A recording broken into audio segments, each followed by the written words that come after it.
Welcome to Healing with Sergi Guru. That ache in your chest. The sleepless nights. Today, we reveal why breakups hurt more than any other pain and the science-backed way to heal. This is your brain on heartbreak. Neuroscience shows romantic rejection activates the same regions as physical pain. Your body literally thinks you're injured.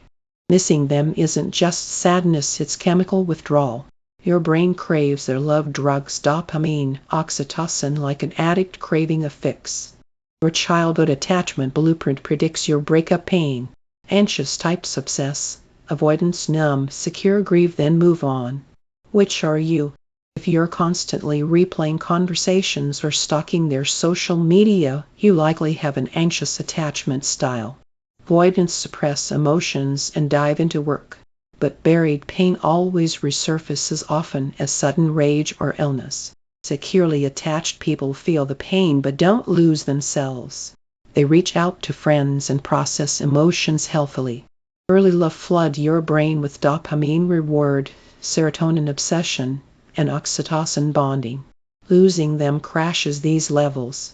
The anterior cingulate cortex lights up during both physical burns and breakups. Painkillers like Tylenol can actually ease heartache. Breakups spike cortisol, stress hormone, by 30–50%. That's why you can't sleep or eat. Your body's in survival mode. Relationships rewire your identity. Losing them feels like losing part of yourself because neurologically, you did. Scents, songs, or places activate the hippocampus, flooding you with visceral memories. This isn't weakness, it's biology. Replaying memories strengthens neural pathways to pain. Each loop makes it harder to stop, like a mental addiction. Others have it worse, minimizes your pain. Your nervous system doesn't care, it registers this as legitimate trauma. Time heals is incomplete. Passive waiting often embeds pain deeper. Active healing rewires neural pathways. Denial isn't just refusal, it's your brain protecting you from overwhelm. But staying here prolongs suffering. Anger feels dangerous but is progress. It means you're acknowledging the loss rather than avoiding it. If only I had thoughts or bargaining. Your mind tries to regain control by rewriting history. The depression stage is when withdrawal peaks. This is when most relapse into contact, but it's a critical healing phase. Acceptance isn't happiness. It's the first day you realize you thought about them less than the day before. Step 1. Delete their access. Photos, chats, mementos. Your brain can't detox while constantly re-triggered. Change your physical space. New decor disrupts neural associations with memories in that environment. For 30 days, follow a strict new morning routine. Predictability calms the anxious nervous system. For every old memory, plant 2 new ones. Museum visit, crying over their Spotify playlist. Ice baths, intense exercise, or weighted blankets regulate your vagus nerve, stopping panic attacks. When memories surface, mentally edit them, drain the color, mute their voice, shrink their image. Write the true story, not the fantasy. Include their flaws, your pain, and the reasons it ended. Force socializing even when you don't want to. Mirror neurons will slowly reprogram joy circuits. Helping others boosts serotonin more than self-focus. It also reminds you of your value beyond the relationship. Prioritize sleep above all. REM is when your brain processes emotional trauma. Skimping prolongs pain. Your gut produces 90% of serotonin.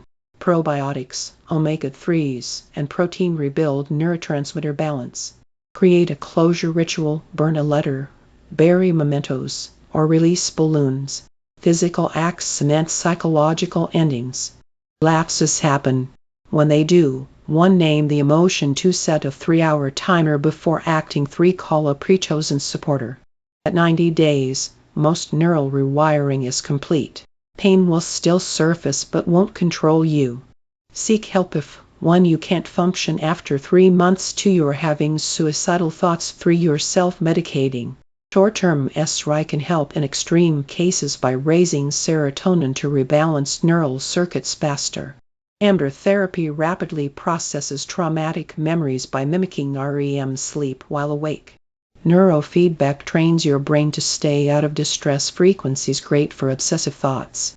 80% of people eventually experience post-traumatic growth, gaining wisdom, strength, and deeper connections. Your post-breakup self will be different, not worse, not better, but more authentically you. Make a list of their toxic traits you ignored. Keep it for when nostalgia tries to rewrite history. Write a letter from your future self. Thank you for not giving up. What comes next is worth this pain. Analyze the relationship like a detective. What patterns emerged? What will you never tolerate again? Heal attachment wounds by reparenting yourself. Speak kindly to your inner child during triggers. Draft your future relationship constitution. I will leave if I require, never again will I accept. List everything you sacrificed for them. Now reclaim those pieces one by one. Hobbies, friends, goals. Instead of why did this happen? Ask what did this relationship reveal I need to heal. Avoid rebound sex for 90 days. Your body confuses oxytocin release with emotional bonding. For every month you were together, take 1 week dating yourself. Restaurants, movies, trips alone. Audit shared expenses. Many subconsciously stay in pain to avoid financial disentanglement.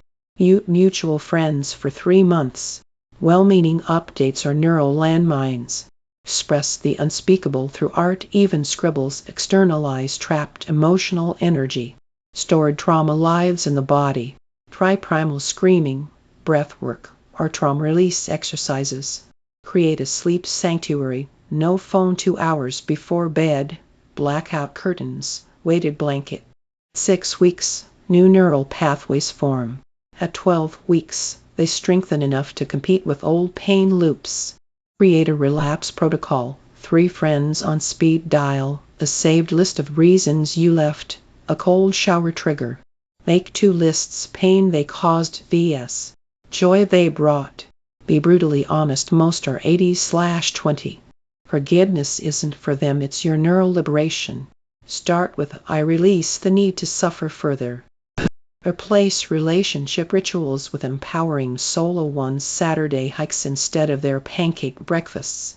Visualize cutting energetic cords daily. Imagine their influence draining from your body like dark liquid. Test readiness to date. Can you say their name without physical reactions? Recall their flaws easily. Write a relationship resume. Skills gained, lessons learned, non-negotiables for next time. Join a breakup recovery group. Shared pain halves the burden and doubles the healing speed. Redirect love energy outward. Mentor someone. Volunteer. Create art. What you nurture grows. Mark their birthday/anniversary on your calendar. Plan immersive activities those days to avoid backslides.